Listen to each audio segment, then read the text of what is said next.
Welcome to another edition of Northern Heat. My name is Bob Lennon, President of ThermalWood Canada, host for the show. And today we have somebody that's not, too shy from being in front of a camera. No.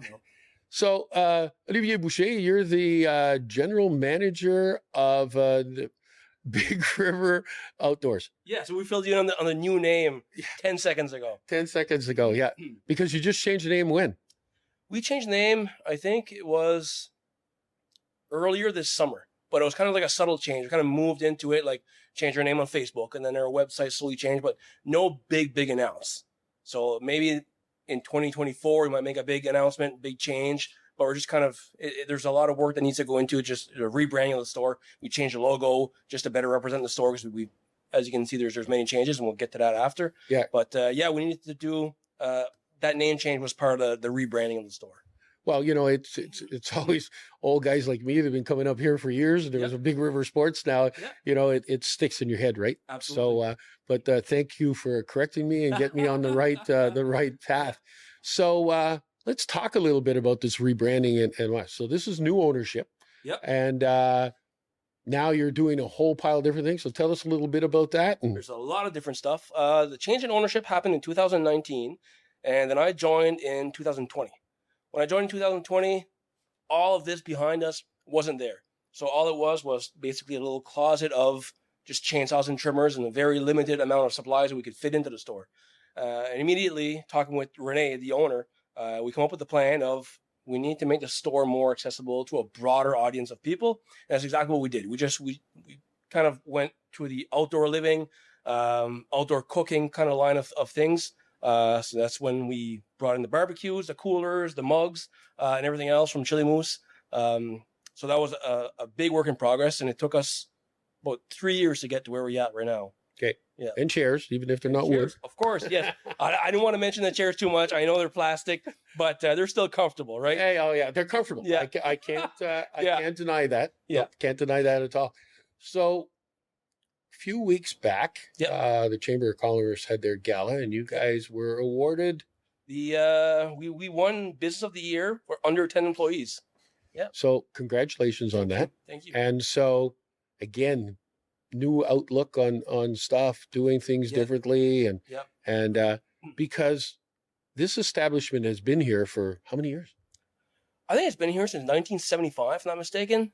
But I think there was a location downtown, I think. And they moved here.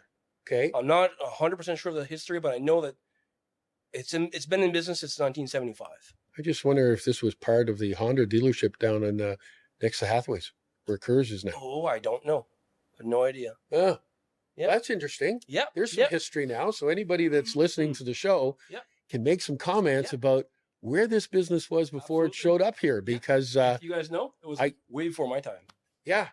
Well, it wasn't way before my time, but I just can't remember when it was.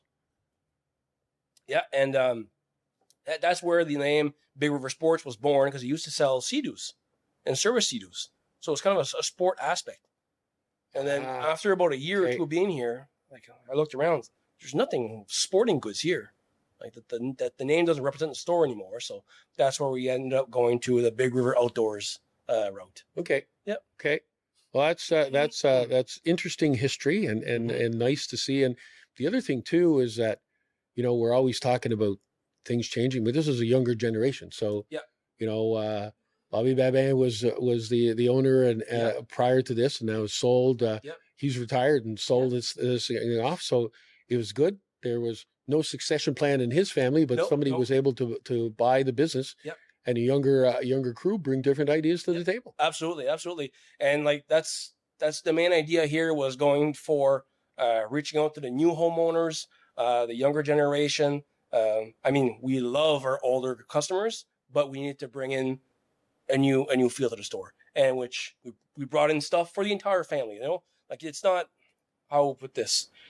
Back then, I feel like this would have been like a gentleman type of store, and I want to just broaden that audience of bringing everybody in the store. Well, it's good to see that kind of stuff, and ties into having an award that you got that's well deserved, because you're changing things and looking at it a different way.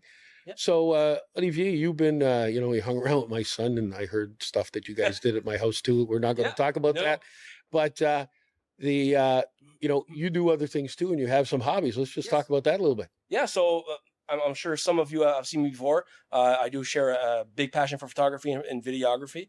I do have a sideline business called La Cave Media. So we keep ourselves busy with photography. It's commercial based only, and videography as well. We had a blast covering the hospitality days last year. Looking forward to having some more fun this year. Which So- we've got a major headliner. Oh, that's pretty incredible, Yeah. and the fact that we're doing that in Bathurst, I know, like it's crazy. it's going to draw people from all over. I know. Super excited about it.